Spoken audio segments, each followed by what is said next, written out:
ومن آياته أن خلق لكم من أنفسكم أزواجا لتسكنوا إليها وجعل بينكم مودة ورحمة. Assalamualaikum warahmatullahi wabarakatuh. Innal hamdalillah nahmaduhu wa nasta'inuhu wa nastaghfiruh wa na'udzu billahi min shururi anfusina wa sayyiati a'malina may yahdihillahu fahuwal muhtadi wa may yudlil falan tajida lahu waliyyan mursyida. Asyhadu an la ilaha illallah wahdahu la syarika lah wa asyhadu anna Muhammadan 'abduhu wa rasuluhu alladzi la nabiyya ba'dah. Wa qala Allah subhanahu wa ta'ala ya ayyuhalladzina amanu taqullaha haqqa tuqatih wa la tamutunna illa wa antum muslimun. Ya ayyuhalladzina amanu taqullaha wa qulu qawlan sadida yuslih lakum a'malakum wa yaghfir lakum dhunubakum wa man yuti'illaha wa rasulahu faqad faza fawzan 'azima.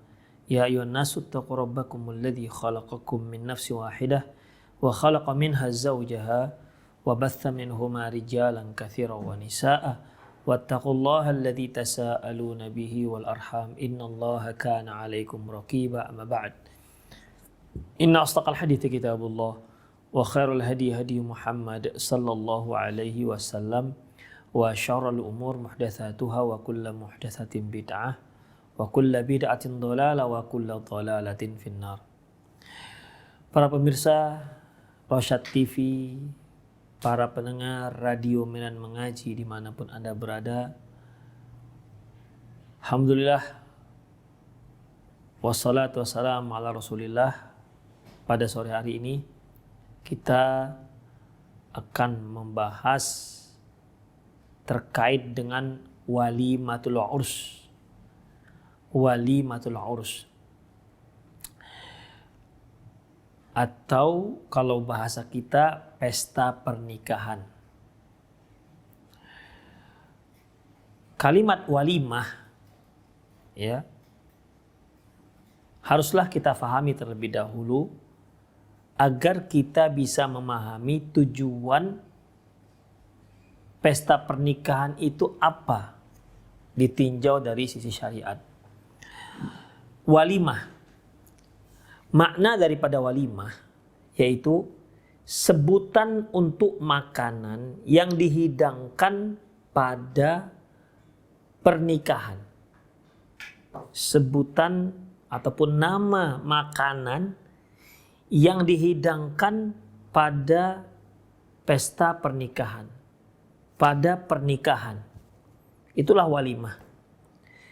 Kalau kita singkat berarti walimatul urus yaitu menghidangkan makanan untuk para undangan. Itulah dia. Mengundang mereka, kemudian kita hidangkan makanan untuk mereka, untuk para tamu undangan. Itulah pesta pernikahan. Tidak mengharapkan apapun. Ya, tidak mengharapkan apapun. Jadi pada pesta pernikahan walimatul urus itu murni semata mengundang kaum muslimin untuk makan karena ada yang baru nikah. Ya, ini merupakan salah satu cara untuk mengumumkan kepada masyarakat, kepada handai tolan, kepada sanak famili serta kerabat. Ya, bahwasanya ini ada yang baru menikah. Jadi seperti i'lan ataupun pengumuman lah begitu. Kemudian ikhwah, ya, berarti kaitan dengan masalah ini, jika seorang muslim melakukan ini, maka dia termasuk dalam sabda Rasulullah sallallahu alaihi wasallam, afsyus salam, tebarkan salam, wa at'imut ta'am, dan ajak kaum muslimin makan. Wasallu bil laili, dan salatlah kamu pada malam hari. wan nasun niyam, di saat orang-orang sedang tidur. Tadkhulul jannata bisalam. Kamu masuk ke surga dengan selamat, dengan mudah. Karena memberi makan kaum muslimin merupakan salah satu amalan kebaikan yang banyak pahalanya. Berarti ikhwah, jika ada yang melangsungkan walimatul urus untuk mendapatkan bantuan dari para tamu undangan, ini sudah melenceng dari tujuan walimatul urus. Ya, situ bukan untuk mengumpulkan infak, kan? Beda halnya kalau memang diberi hadiah, nggak ada masalah. Oleh karena itu dalam walimatul urus ini ikhwah, si orang yang mengadakannya itu harus ikhlas karena Allah Subhanahu wa taala. Bukan dikarenakan semoga dapat bantuan dari tamu undangan, amplop-amplop yang terkumpul semoga bisa menutupi biaya walimatul urus, biaya pesta pernikahan, atau untuk prestis, ya, untuk menunjukkan jenjang tingkat sosial dengan mengundang para public figure, mengundang orang-orang kaya atau mengundang pejabat. Tidak untuk itu. Semata untuk memberi makan kaum muslimin sekaligus mengumumkan pernikahan ini. Itu. Makanya harus ikhlas karena Allah Subhanahu wa taala, bukan karena yang lain-lain. Ya, bukan dikarenakan ada tujuan-tujuan duniawi yang lain. Tidak dibenarkan ikhwah. Kalau dia memiliki tujuan lain, maka tidak ada pahala bagi dia di saat dia memberi makan kaum muslimin. Padahal sebagaimana kita katakan tadi, salah satu pahala yang besar yaitu ganjaran yang besar yaitu dengan memberi makan kaum muslimin. Kemudian ikhwah, bagaimana dengan hukumnya? Kita lihat hadis di mana hadis ini diriwayatkan oleh Imam Bukhari dan Imam Muslim dari Anas bin Malik.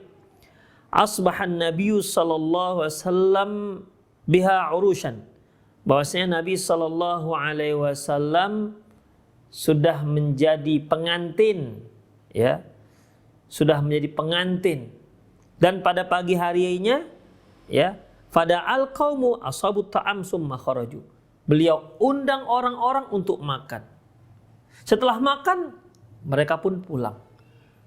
Jadi ikhwah, memang yang tamu undangan tugas mereka ngapain? Tugas mereka datang, makan, pulang. Itu dia. Memang dia diundang semata untuk makan. Bukan untuk suruh cuci piring, bukan untuk mengumpulkan infak, bukan. Ya. Tapi kita undang dia untuk makan. Setelah makan kenyang, mereka pun pulang. Emang begitu. Kalau bahasa Medannya SMP. Siap makan, pulang. Begitu. Ya. Itulah sebenarnya. Ya. Jadi memang benar-benar tujuannya mentraktir, menghidangkan makanan untuk kaum muslimin. Dalam hadis yang diriwayatkan oleh Imam Bukhari, di mana Nabi SAW berkata kepada Abdurrahman bin Auf, berkata kepada hamba sahayanya Abdurrahman bin Auf, lamma tazawwaja, ketika hamba sahaya Abdurrahman bin Auf ini menikah, apa kata beliau? Aulim walau bisyahad. Silahkan, lakukanlah, adakanlah walimatul urus, pesta nikah, walau bisyahad, walaupun hanya dengan menyembelih seekor kambing. Walaupun hanya dengan menyembelih seekor kambing. Jadi di sini ikhwah, Rasulullah menyuruh aulim, berwalimahlah walaupun hanya menyembelih seekor kambing. Apakah minimal walimah itu harus menyembelih seekor kambing? Enggak. Rasulullah SAW pernah berwalimah tidak dengan daging, ya, tidak dengan daging. Dari sinilah para ulama mengatakan bahwasanya, ya, walimatul urus itu hukumnya sunnah muakkad, ya, sunnah muakkad, tidak sampai kepada wajib. Allahu a'lam bissawab. Selanjutnya, Ya tentunya sunnah ini dilakukan sesuai dengan kesanggupan. Ya. Baik. Sekarang kapan dilangsungkannya walimatul urus itu? Kalau di tempat kita kan setelah paginya biasanya akad. Akad pagi sekitar jam 9 biasanya sampai jam 11. Setelah itu baru ada pesta pernikahan, ada makan-makannya. Setelah selesai acara keluarga yang terkait dengan berlangsungnya akad pernikahan. Biasa begitu. Ya, setelah akad baru kemudian sekaligus dilanjutkan dengan walimatul urus, pesta pernikahan. Lantas sebenarnya kapan sih sebaiknya walimah itu, pesta itu? Apakah sebagaimana yang biasa kita lakukan, dilakukan oleh kaum muslimin di Indonesia, ataukah ada yang paling afdol? Ikhwah rahimani Allah wa iyyakum. Perhatikan. Ya. Dalam sebuah hadis yang diriwayatkan oleh Anas bin Malik, di mana dia menceritakan tentang nikahnya Rasulullah Sallallahu Alaihi Wasallam dengan Zainab binti Jahsh, di mana hadis ini diriwayatkan oleh Imam Bukhari Muslim. Apa kata Anas? Asbaha Rasulullah SAW arushan. Rasulullah Sallallahu Alaihi Wasallam baru saja pengantin baru. Kemudian dengan istri beliau yaitu Zainab binti Jahshin.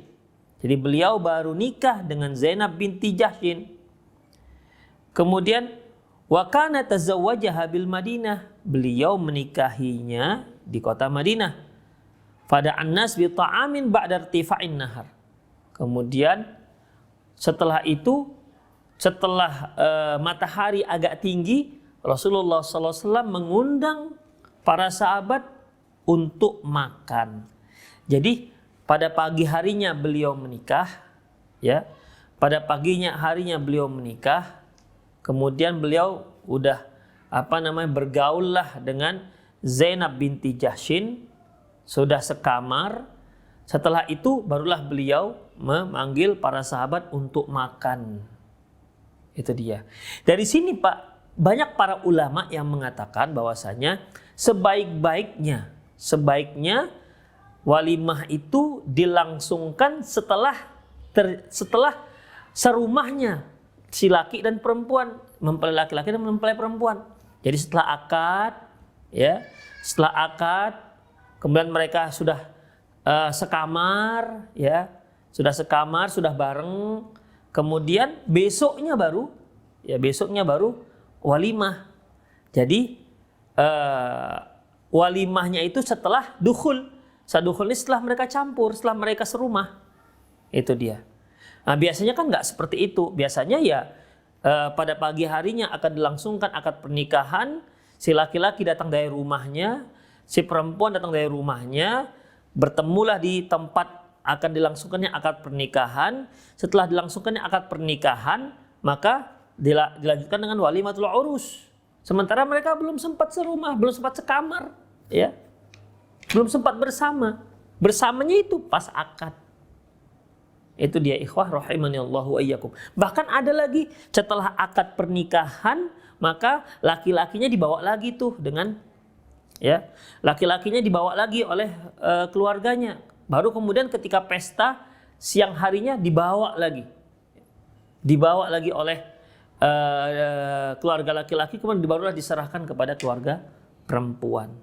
Demikian ikhwatiddin rahimani Allah wa iyyakum. Makanya, ya, kalau kita lihat dari hadis Rasulullah SAW ini, kisah Rasulullah menikah dengan Zainab binti Jahshin ini, ya, sebaiknya yaitu walimah itu setelah campur, ya, setelah gabung, setelah serumah antara mempelai laki-laki dan mempelai perempuan. Pendapat ini yang dipegang oleh Imam As-San'ani, Imam Subki, demikian juga Imam Baihaqi, ya. Kemudian juga Syekhul Islam Ibnu Taimiyah juga berpendapat demikian. Demikian juga Al-Hafiz Ibnu Hajar Asqalani juga demikian. Lantas bagaimana kalau seperti yang dilakukan oleh orang Indonesia? Setelah akad langsung pesta. Ya, mereka belum sempat sekamar, ya. Bahkan mungkin belum sempat ngomong. Itu bagaimana? Kita bicara tadi yaitu sebaiknya, bukan berarti nggak boleh. Jadi bagaimana? Al-amrul wasi'. Urusan ini lapang, ya. Silahkan. Kapan saja dilakukan walimatul urus. Baik setelah akad langsung dilakukan, atau akad pernikahan, kemudian pada malam harinya si mempelai laki dan perempuan sudah di kamar bareng, besoknya baru akad walimatul urus, atau seminggu lagi misalnya, nggak ada masalah. Al-amrul wasi'. Sebagaimana dikatakan oleh Syekh Shalih Fauzan hafizahullah, waktu iqamatil walimatul urus muwassa'an. Waktu kapan dilangsungkannya walimatul urus muwassa', yaitu lapang. Seperti sekarang ikhwatiddin, musim pandemi seperti ini, banyak para pemuda yang melangsungkan akad pernikahan, mereka hanya melakukan akad. Mereka hanya melakukan akad tanpa ada walimatul urus. Karena kan nggak dibolehkan berkumpul-kumpul, ya, nggak dibolehkan berkumpul-kumpul. Harus tetap memperhatikan protokol kesehatan. Jadi bagaimana? Umumnya mereka nanti dilakukan walimatul urusnya. Jadi akad saja. Boleh. Oh, ini yang afdolnya seperti ini, ikhwah. Ini yang afdol. Jadi kalaupun bisa tanpa kejadian pandemi seperti ini, kalaupun bisa seperti itu bagus. Ya. Kalaupun bisa seperti itu walaupun tanpa pandemi, itu bagus. Itu lebih afdol. Walaupun yang mana saja boleh, ya. Yang mana saja dibolehkan. Allahu a'lam bissawab. Kemudian ikhwah rahimani Allah wa iyyakum. Selanjutnya, ya. Masih terkait masalah walimah. Ketika walimah, ikhwah, sebagaimana yang kita katakan tadi, disunnahkan untuk manggil kerabat, ya, manggil kerabat, handai tolan, famili, tetangga-tetangga terdekat, ya, seberapa sanggup kita. Nah, sekarang rinciannya siapa saja yang sebaiknya kita undang. Yang pertama yang kita undang, yang sebaiknya adalah orang-orang soleh. Apa dasarnya? Ya, berdasarkan sabda Rasulullah SAW yang diriwayatkan oleh Imam Abu Daud dan Imam Tirmidzi, dan hadisnya dihasankan oleh Syekh Albani, di mana Rasulullah SAW bersabda, la tusahibu illa mu'minan. Jangan kamu berteman kecuali dengan orang-orang mukmin saja. Wala ya'kulu ta'ama illa taqiyan.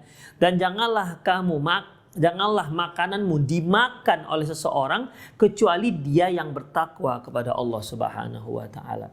Jadi, ya, sedapat mungkin upayakan orang-orang yang soleh saja yang makan hidangan kita. Itu dia.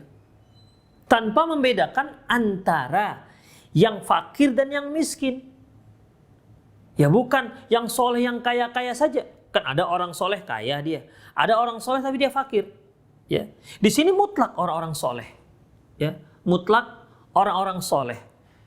Para ulama memberikan penjelasan tentang masalah ini, masalah hadis ini.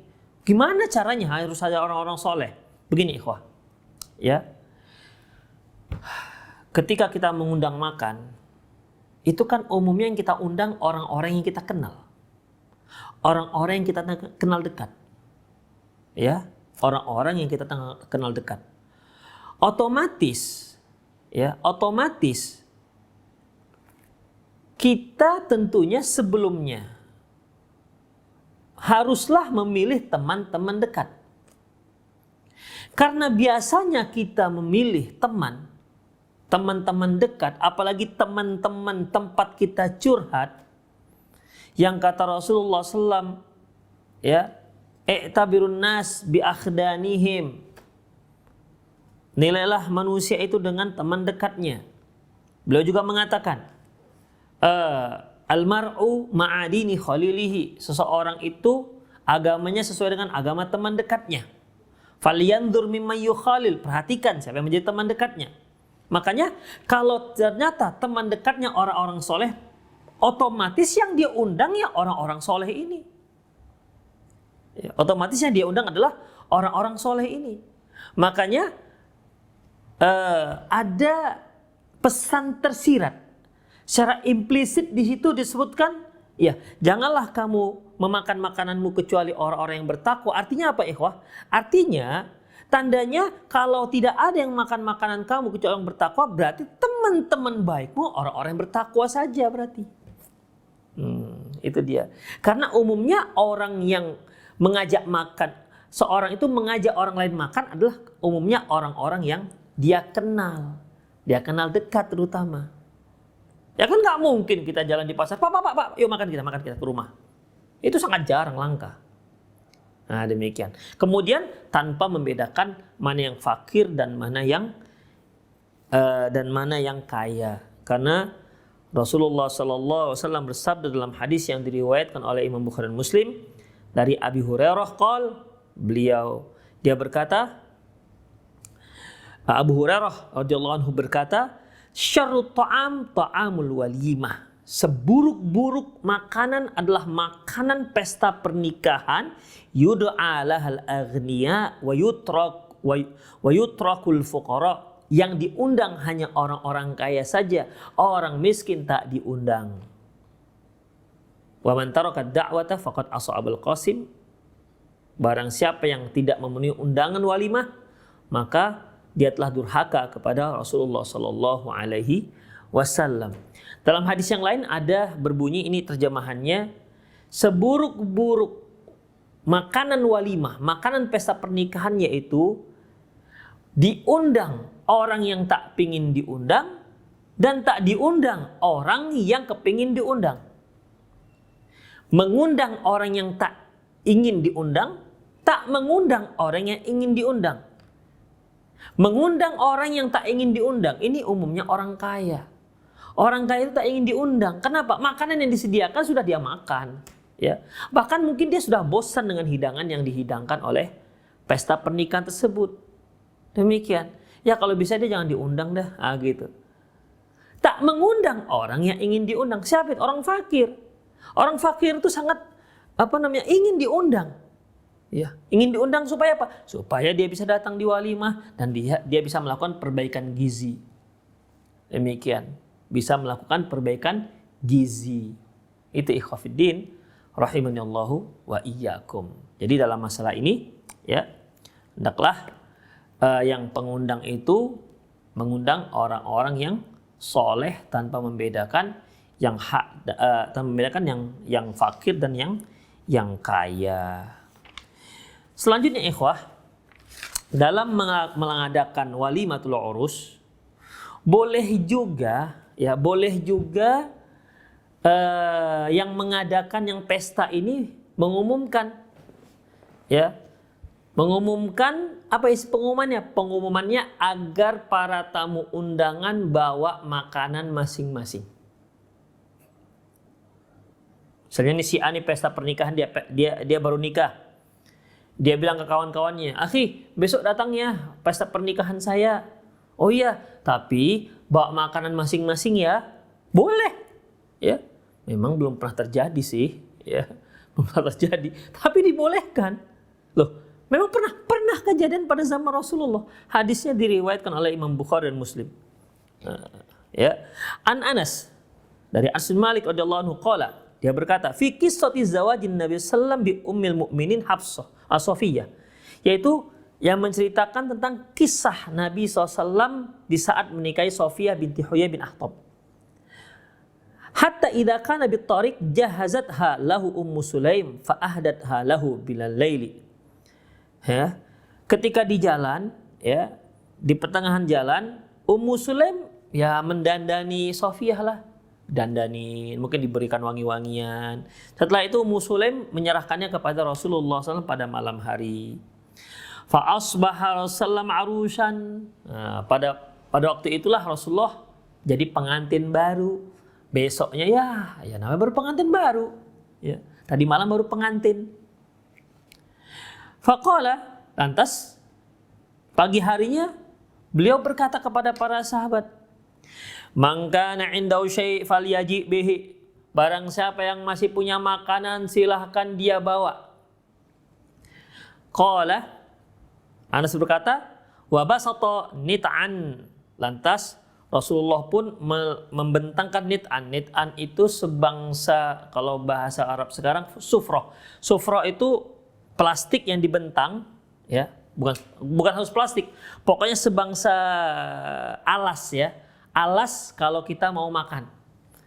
Kalau para pemirsa pernah ke Saudi Arabia pas Ramadan, nah, itu biasanya yang menyediakan makanan mereka bentangkan apa? Bentangkan plastik. Nah, plastik itu dikatakan nit'an atau sufroh, supaya makanan yang terjatuh tidak mengenai sajadah, tidak mengotori lantai. Maka Rasulullah SAW pun membentangi nit'an, sufrohnya ataupun alas untuk makan. Faja'ala rajul yaji'u bil aqud. Ada sahabat yang membawa keju. Waja'al rajul yaji'u bit tamar. Ada yang membawa kurma. Waja'al rajul yaji'u bis saman. Ada yang bawa minyak saman. Fahasu haisan. Dicampur semua. Kemudian fakanat walimatul Rasulullah. Itulah pesta pernikahannya Rasulullah sallallahu alaihi wasallam. Nah, ini salah satu solusi ini untuk para ikhwah yang tidak bisa melangsungkan pesta pernikahan. Jadi dia hanya untuk bisa punya dana untuk mahar dan untuk akad, untuk pesta nggak punya, ludes habis. Cara melakukan pestanya, bilangin ke kawan-kawan, besok pesta ya, pesta pernikahan saya ini. Tapi kita lakukan kecil-kecilan saja, di rumah saya paling bersepuluh misalnya, ya. Tapi bawa makanan masing-masing ya, gitu. Yang punya ayam penyet, bawa ayam penyetnya. Yang punya yang punya terong goreng, bawa terong gorengnya. Udah, kita makan bareng-bareng. Itulah pestanya. Jadi walimah itu memang makanan, ya, makanan untuk pernikahan. Itulah dia. Tuh coba sekali-sekali ya. Masya Allah nih kalau ada yang mau menerapkan dalam kondisi pandemi seperti ini, ekonomi sedang surut, bisa ini, ya, bisa. Jadi ikhwah, jangan bayangkan kalau pesta pernikahan itu harus meriah, harus rame. Nggak harus, sesanggupnya kita. Setelah pesta, setelah akad, kemudian yang dihidangkan apa? Ternyata yang dihidangkan hanyalah mie Aceh misalnya. Itu pesta juga namanya. Itu walimah juga namanya. Demikian. Atau apa dia? Hanya goreng mie saja. Pokoknya makanan yang disediakan ya untuk pernikahan itu namanya walimah. Tidak harus besar. Tidak harus ramai orangnya. Tidak harus di hotel. Tidak harus di di aula, enggak. Ya. Di ruang tamu juga boleh. Karena tidak ada batasan ketentuan berapa yang harus diundang, nggak ada. Itulah ikhwah rahimani Allahu wa iyyakum. Kemudian disunnahkan bagian hadir ya yang sudah diundang makan untuk mendoakan orang yang mengundang. Jangan main pulang aja ya. Jangan main pulang aja, doakan. Hadis yang diriwayatkan oleh Imam Muslim dari Abdullah bin Bishr radhiyallahu anhu anna abahu sana'a ta'aman lin Nabi sallallahu alaihi wasallam, bahwasanya ayahnya memasak makanan untuk Nabi sallallahu alaihi wasallam. Fada'a fa'ajabahu, lantas setelah masak makanan tersebut ayahku mengundang Rasulullah untuk makan. Fa'ajabahu, dan Rasulullah pun memenuhi undangan. Falamma faragha min ta'amihi, setelah selesai makan, beliau berdoa, Allahumma barik lahum fima razaqtahum waghfir lahum warhamhum. Ya Allah, berkahilah rezeki yang Engkau berikan kepada mereka dan ampunlah mereka serta rahmati mereka. Itu ikhwafidin, itu doa untuk orang yang mengajak kita makan, yang mentraktir kita makan, yang mengundang kita makan. Allahumma barik lahum fima razaqtahum faghfir lahum warhamhum.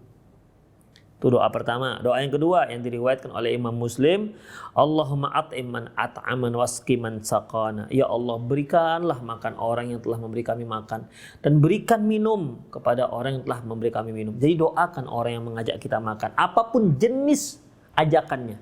Apakah mengajak makan dikarenakan event pesta pernikahan karena pernikahan, ataukah dikarenakan syukuran, atau ya karena dia senang punya duit, dia ajak kawan-kawannya makan di traktirnya misalnya, atau apapun.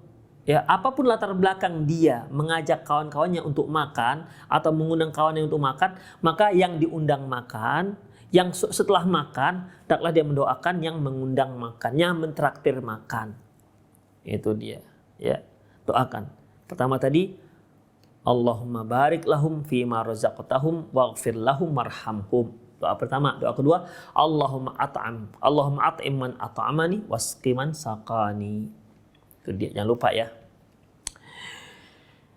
Kemudian apa lagi ikhwah rahimanallahu wa iyyakum, untuk pesta pernikahan selain makan harus ada sesuatu yang menyemarakkan gitu supaya semarak pesta ini.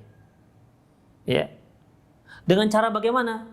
Dengan cara adanya duf, memukul duf. Nah, itu dia. Ya. Dengan cara memukul duf, adanya nyanyian-nyanyian, ya, tentunya nyanyian tanpa musik karena musik haram. Rasulullah Sallallahu Alaihi Wasallam bersabda dalam hadis yang diriwayatkan oleh Imam Muslim, saya kunu min ummati aqwamun, akan ada nanti dari kalangan umatku aqwam, orang-orang yastahillunal harir, mereka menghalalkan sutra, wal hur, perzinahan, wal khamr, dan menghalalkan khamr, wal ma'azib, dan alat musik. Ini hadis riwayat Muslim dan sah. Umumnya para ulama mengatakan hadis ini sah. Yang mengatakan tak sah, tak sahih hanya Ibnu Hazm, dan beliau keliru dalam masalah ini. Ya, dalam beliau, kita nggak menampilkan beliau sebagai seorang yang alim yang luar biasa, tapi dalam masalah ini beliau salah. Ya, menganggap kalau hadis yang diriwayatkan oleh Imam Muslim ini terputus munqati, padahal tidak. Ya, tidak. Ikhwah rahimanallahu wa iyyakum. Jadi hendaklah adanya suara-suara begitu supaya lebih meriah. Ingat, bukan musik. Walaupun judulnya musik Islami, nggak ada. Musik itu nggak pernah masuk Islam. Kecuali duf. Duf itu gendang tampar, ya, gendang tampar. Jadi boleh digunakan untuk pesta pernikahan. Dalam hadis yang diriwayatkan oleh Imam Ahmad dan Imam Nasai, Rasulullah Sallallahu Alaihi Wasallam bersabda, "Faslun ma bainal halal wal haram." Pemisah antara yang haram dan yang halal, duf wassaut inda nikah, rebana dan suara-suara ketika dilangsungkan pernikahan. Itu dia. Jadi upayakanlah ikhwafiddin, ada rame-rame lah di pesta pernikahan. Tidak hanya sekedar makan-makan. Itu dia. Makan-makan plus keramaian. Apa keramaian maksudnya? Ya, memeriahkan seperti duf begitu. Ya, jadi bukan hanya sekedar keramaian, bukan hanya sekedar makan-makan. Kemudian untuk yang datang, para tamu undangan itu disunahkan untuk memberi hadiah. Tapi ingat, ini dari sisi tamu undangan, bukan harapan yang mengadakan walimah. Beda ya ikhwah. Ingat, di sini ada 2 poin, ada 2 sisi di sini. Pertama, dari sisi orang yang mengadakan walimatul urus. Yang kedua, yaitu yang diundang atau para tamu undangan. Yang mengadakan walimatul urus, dia harus ikhlas karena Allah, tak mengharapkan apapun, tidak mengharapkan hadiah, tidak mengharapkan amplop, tidak mengharapkan apapun. Dia harapannya mengundang kaum muslimin makan, ingin pahala dari Allah Subhanahu wa taala. Tapi bagi tamu undangan, nah itu dia. Bagi tamu undangan disunahkan untuk memberikan hadiah kepada mempelai. Itu dia. Hadisnya yaitu hadis yang diriwayatkan oleh Imam Bukhari dan Muslim, anna Ummu Sulaim ahadat ilan Nabi sallam inda zawajihi bi Zainab. Bahwasanya ketika Nabi sallallahu alaihi wasallam menikah dengan Zainab, Ummu Sulaim memberi Rasulullah hadiah. Itu dia. Hadis ini jangan dipegang oleh yang mengadakan walimah ya. Hadis ini dipegang oleh tamu undangan. Jangan dibalik. Ya, jangan dibalik. Ya. Jangan nanti kita buat undangan walimatul urus, diselipkanlah ini hadisnya. Ummu Sulaim memberi hadiah kepada Rasulullah di saat beliau pesta. Wah, itu kan minta namanya. Ya, sekali lagi ini hadis bukan untuk pegangan yang mengadakan walimatul urus, tapi dipegang oleh para tamu undangan. Disunahkan untuk memberi hadiah. Kemudian mendoakan mempelai, barakallahu laka wa baraka alaika wa jama'a bainakuma bi khair. Ya, barakallahu laka wa baraka alaika wa jama'a bainakuma fi khair. Kalau enggak hafal, tulis dari rumah.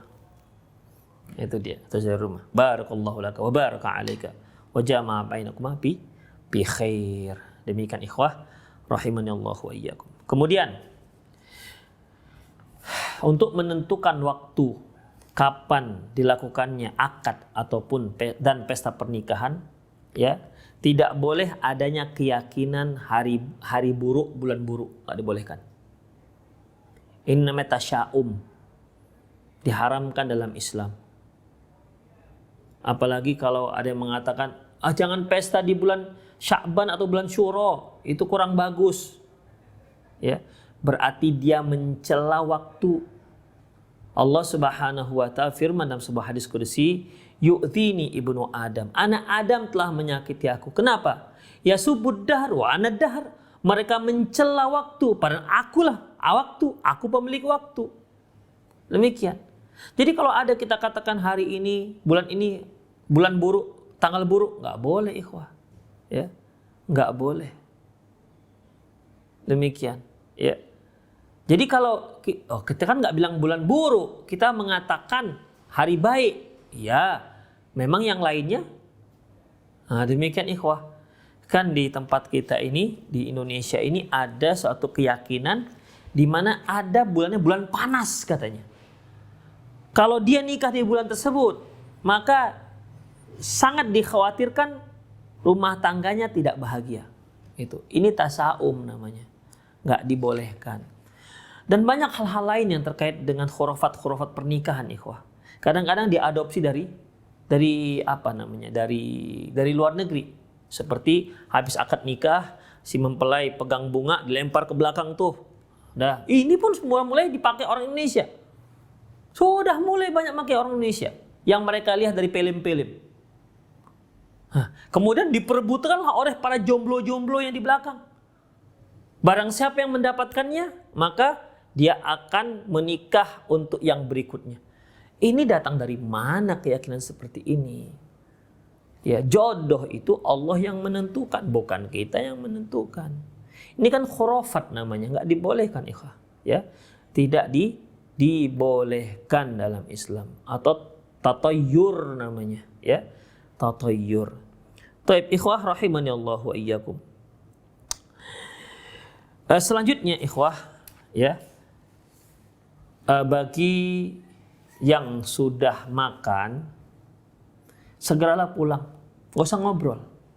Ya, terkadang kita lihat walimah itu terbatas kursinya. Yang pertama datang masih duduk di situ, padahal sudah selesai makan. Kenapa ngobrol dengan teman-temannya? Akhirnya yang datang berikutnya nggak dapat kursi, akhirnya berdiri.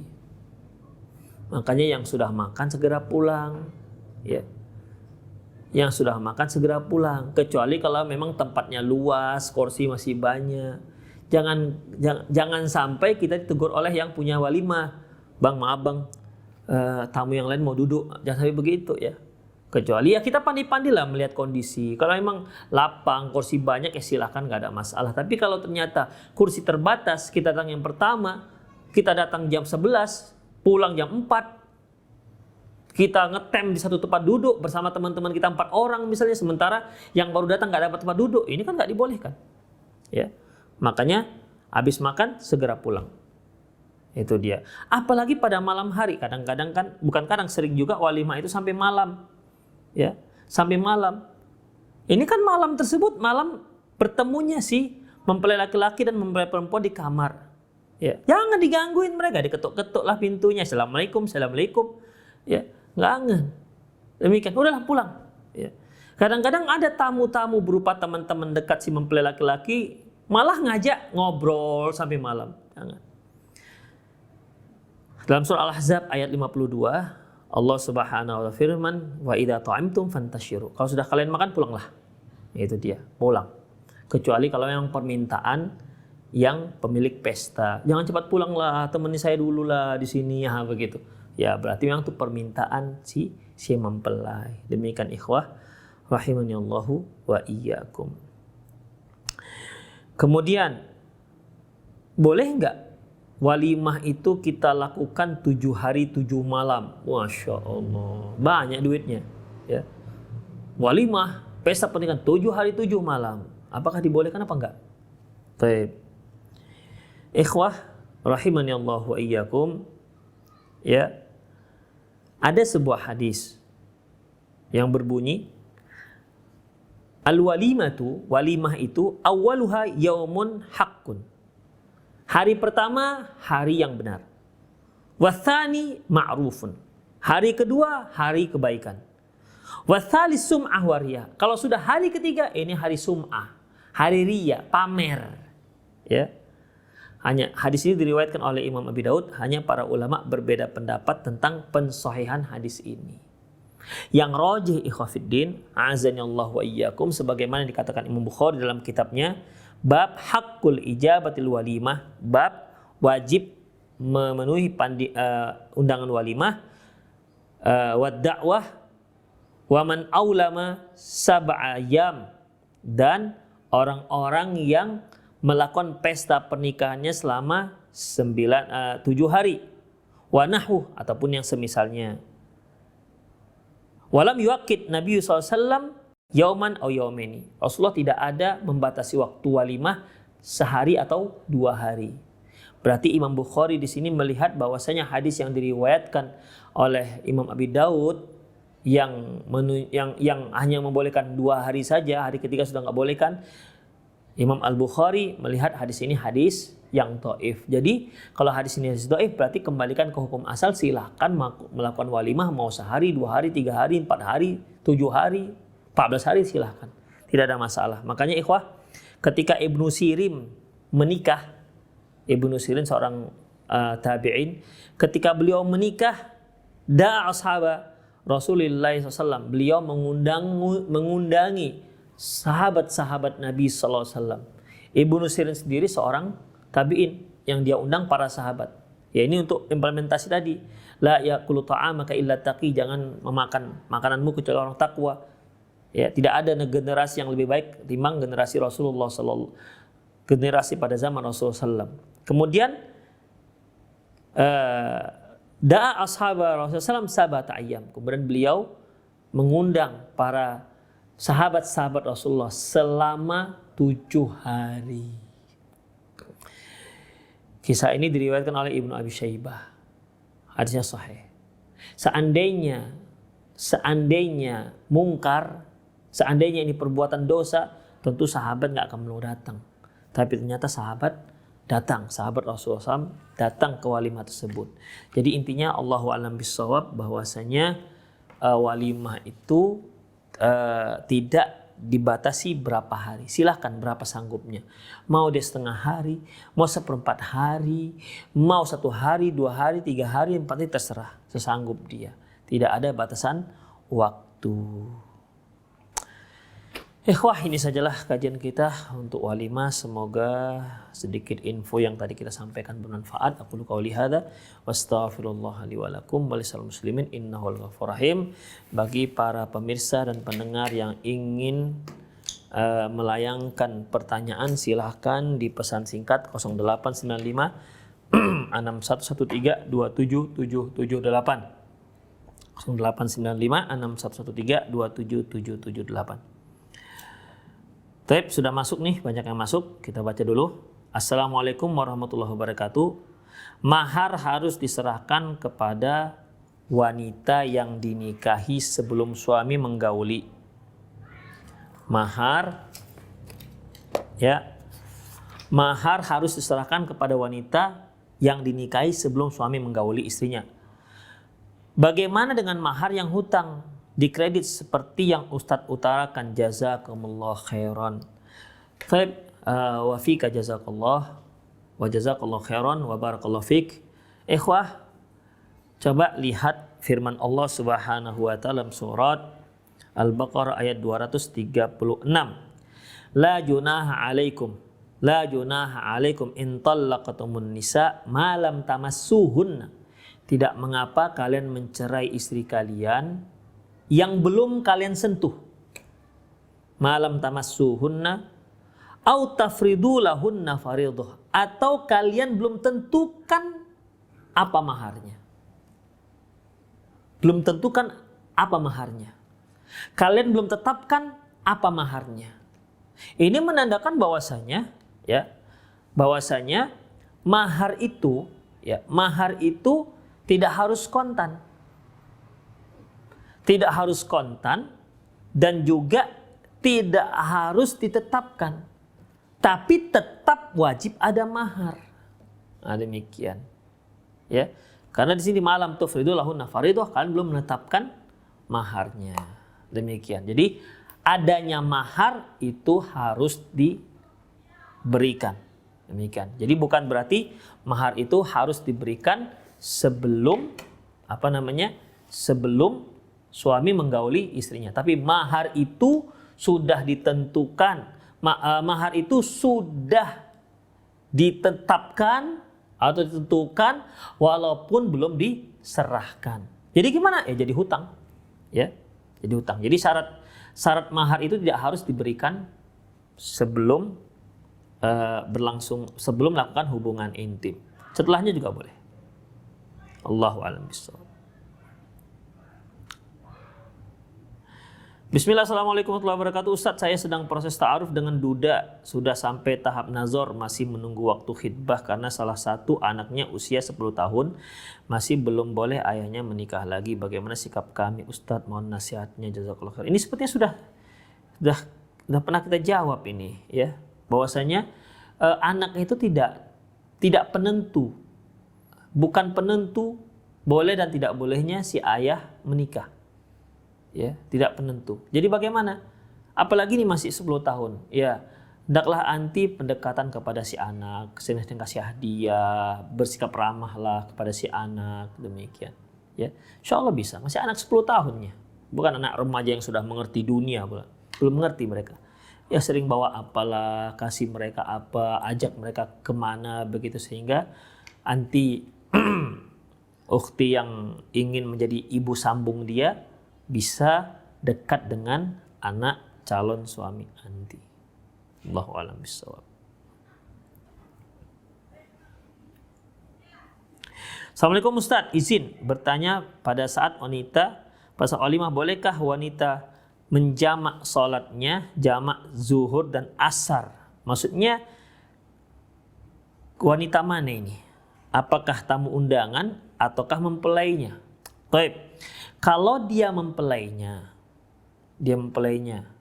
apakah boleh dia menjamak zuhur ke asar? Karena waktu itu ya sedang rame-ramenya tamu undangan datang. Nah, sekarang ikhwah perhatikan. Memang Rasulullah SAW pernah menjamak sholat beliau mukim bila khaufin wala maradin, tanpa ada rasa takut dan tanpa dikarenakan dan juga tidak dikarenakan sakit. Permasalahannya, ya, apa alasannya mengapa si mempelai perempuan ini harus menjamak? Apa alasannya? Kan di sana harus wudhu, ya, wudhu dan seterusnya. Bagaimana, ikhwah? Gak ada masalahnya. Di mana letak permasalahannya? Ustadz pakai makeup. Memang kenapa rupanya makeup itu di wudhu? Nanti hilang di makeup lagi. Kalau emang harus bermake up, kita belum bicarakan make up ini depan siapa ya. Demikian. Ustadz, kita mau pakai sunting itu loh Ustadz. Mukanya lagi enggak usah pakai sunting. Apa wajib pakai sunting itu yang banyak kali macam pohon-pohon akar begitu di kepalanya? Jadi nggak darurat itu semua, ikhwah. Ya, nggak darurat. Jadi bagaimana? Pakailah yang sederhana supaya bisa sholat. Atau mulailah walimahnya setelah sholat zuhur.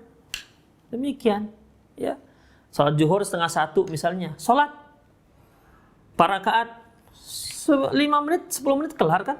Habis itu baru siap-siap untuk menyambut tamu dengan pakaian khusus supaya berbeda antara yang mempelai dengan yang nggak mempelai, kan biasanya begitu kalau tempat kita.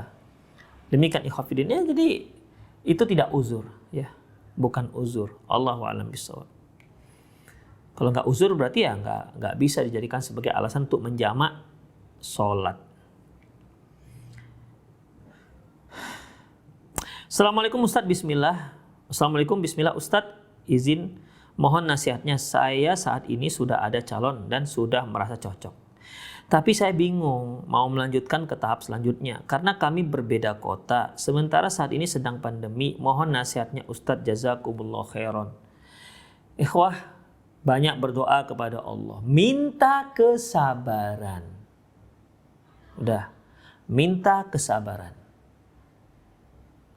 Kalau akhi sudah ada kesepakatan komitmen dengan si ukhti, ya, si akhwat, ingin akan melanjutkan ke jenjang pernikahan, sudah komitmen, sudah oke, sementara tertunda karena pandemi, ya sudah, tunda dulu sampai lewatnya pandemi.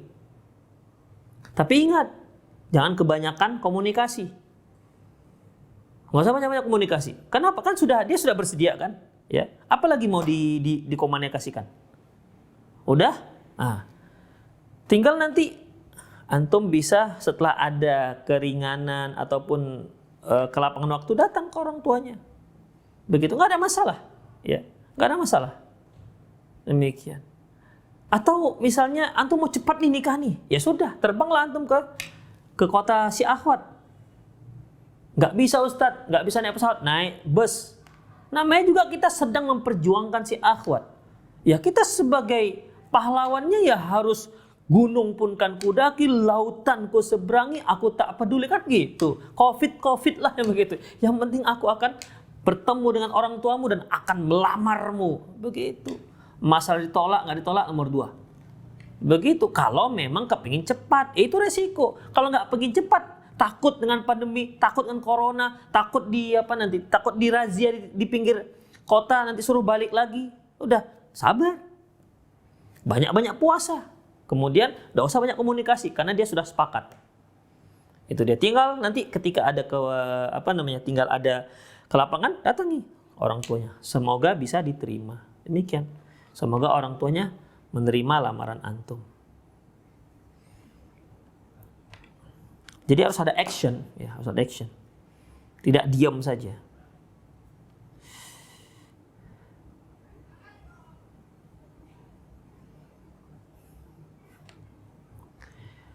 Assalamualaikum, semoga Ustadz diberi kesehatan, kekuatan serta keistiqomahan dalam berdakwah, dan semoga kita semua diwafatkan dalam keadaan husnul khotimah dan masuk surga tanpa hisab. Amin. Afwan Ustadz, terkait dengan kajian kemarin lusa.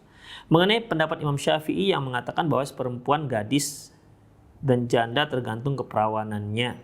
Apakah boleh menyatakan kepada calon apakah dia menjaga kesuciannya, Ustadz, atau jikalau boleh bagaimana adabnya? Begini ikhwatiddin. Ini terkait dengan aib-aib. Aib mana saja yang boleh diutarakan? Ya, aib mana saja yang boleh diutarakan? Perhatikan ikhwatiddin, pernikahan itu tujuannya untuk mendapatkan keturunan. Yang kedua, bisa saling menikmati antara laki-laki dan perempuan. Jika dua hal ini terganggu dengan satu aib, maka dia harus menceritakan. Misalnya nih, pernikahan untuk mendapatkan keturunan. Kalau si laki-lakinya mandul atau si perempuan yang mandul, maka dia harus utarakan. Demikian. Atau jika si laki-lakinya dia terkena virus kelamin misalnya, ya, spilis misalnya, ya, Atau virus-virus yang lain, mungkin dia pernah melakukan hubungan intim secara bebas hingga kena penyakit. Udah, maka dia harus ceritakan, saya ada penyakit ini. Kenapa? Karena penyakit ini, ya, laki-laki yang punya penyakit ini, kalau dia melakukan hubungan intim dengan wanita yang sehat, si wanita bisa ketularan. Demikian. Si wanita bisa ketularan. Dan virus ini kalau sudah menular, ikhwah, baik laki-laki maupun perempuan, oke, dia sudah sembuh. Pada saat imun seorang itu drop, virus itu muncul lagi. Makanya, dan itu juga terkait dengan nanti keturunan. Jadi bagaimana? Dia ceritakan, gimana? Terima nggak? Tapi abang sudah tobat. Tapi ya inilah pernah terjadi. Ceritakan, nggak bisa nggak? Kalau seandainya dia nggak ceritakan, baru belakangan ketahuan bahwasanya ternyata si laki-laki berpenyakit atau si perempuan berpenyakit, maka pihak wanita atau pihak laki-laki pasangannya boleh menggugat cerai. Itu yang pertama. Yang kedua terkait dengan kesenangan dalam hubungan. Misalnya si laki-lakinya alatnya nggak berproduktif, ya, lembek aja misalnya. Atau si wanita tidak bisa melakukan hubungan karena apa? Dia rasa sakit misalnya. Maka dia ceritakan. Ya, karena itu terkait dengan masalah saling menikmati. Demikian. Bagaimana dengan keperawanan? Ikhwah, ini penting juga. Karena ini terkait dengan kesucian. Terkait dengan kesucian. Kenapa? Banyak laki-laki yang akhirnya sangat kecewa dengan istrinya ketika ternyata istrinya nggak perawan lagi. Dia merasa sudah dikhianati. Ternyata sudah ada laki-laki yang menjamah dia sebelum dia sebagai suami yang sah. Makanya ceritakan. Ya, ceritakan. Daripada nanti konflik ketika berumah tangga, gimana?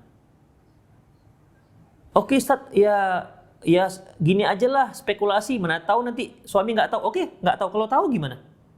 Dan ini kejadian, ikhwah. Ya, kejadian. Akhirnya suami dan keluarga suami merasa terkhianati. Kenapa dia nggak menceritakan bahwasanya menantunya ini bukan gadis yang perawan, tapi gadis tak perawan, pernah dijamah oleh orang lain, laki-laki lain, yang mungkin bukan hak dia, yang mungkin haram, jamahan yang haram. Makanya ceritakan, ya, ceritakan. Atau gini caranya, supaya lebih halus, buat biodata. Buat biodata penyakit yang pernah diderita, yang parah misalnya. Atau penyakit fisik, penyakit kelamin misalnya, ada apa enggak? Begitu. Dia harus isi. Yang kedua, apakah perjaka ataukah perawan? Nah, gitu. Perjaka, ya atau tidak? Perawan, ya atau tidak? Boleh begitu. Ya, enggak masalah. Demikian ikhwah rahimanallahu wa iyyakum. Jadi gitu caranya, dengan cara mengisi biodata. Ya kalau seandainya dia nggak isi, kita bisa tanya, ini kenapa nggak diisi ukhti? Ini kenapa nggak diisi? Nah, begitu ikhwah. Mungkin untuk kaum laki-laki nggak begitu bermasalah ya. Tapi bagi perempuan itu bermasalah. Untuk si perempuan itu bermasalah. Bagi kaum laki-laki. Jam berapa? Insya Allah sudah. Pertanyaan kita masih banyak. Ustadz, bolehkah kita mengundang orang beragama Nasrani pada saat walimatul urus? Boleh. Ya, boleh. Kita mengundang orang-orang yang non-muslim untuk menghadiri walimatul urus kita. Boleh. Ya. Yang PKI juga boleh diundang. Itu dia nggak punya agama dia kan. Ya, karena mengundang makan itu disunnahkan, tidak harus orang muslim. Namun ingat, sebaiknya itu orang muslim. Sebaiknya malah orang yang bertakwa. Wala yakul ta'amuka illa taqi. Janganlah yang ada yang makan makananmu kecuali orang-orang yang bertakwa. Ikhwah, itu sajalah ya jamaah sekalian, para pemirsa, para pendengar dimanapun Anda berada. Itu sajalah kajian kita pada sore hari ini. Semoga apa yang kita bahas bermanfaat. Sedikit info yang para pemirsa dapati dengar tadi, semoga bermanfaatlah untuk bekal, ya, untuk bekal terutama bagi yang memang ingin melangsungkan akad pernikahan. Demikian aku qauli hadza wa astaghfirullah li wa lakum wa lisal muslimin innahu wal ghafurur rahim. Kita akhiri dengan doa kafatul majlis. Subhanakallahumma wa bihamdik asyhadu an la ilaha illa ant astaghfiruka wa atubu ilaik. Wassallallahu ala nabiyina Muhammad wa ala alihi wa ashabihi ajma'in. Wa akhir da'wana alhamdulillahi rabbil alamin. Assalamualaikum warahmatullahi wabarakatuh.